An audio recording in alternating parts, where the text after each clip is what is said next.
दिनों दिनों बढ़ल जाता तोहर टिकोरा, खाली करे रान के सुताव तारू कोरा। दिनों दिनों बढ़ल जाता तोहर टिकोरा, खाली करे रान के सुताव तारू कोरा। और बिरादरी के तोरा तारू आस के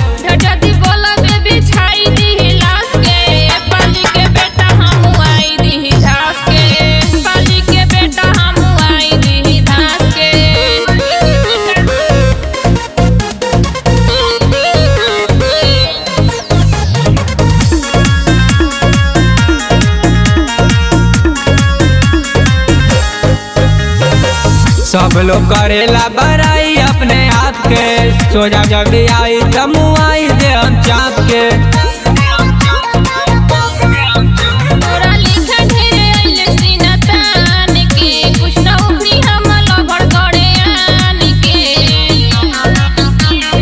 आई मोरे सोचा तो रुकाई दे हम सांस के।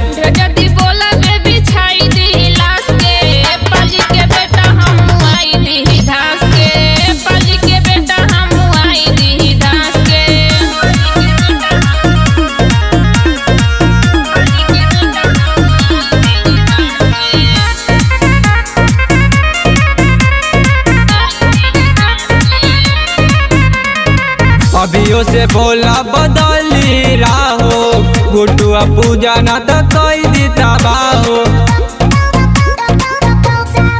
निवास छाए तू बात लत मान हो, ना तो धुआं धुआं कदी आसमान हो। लगता घड़ी तोरा आ गई नाच के।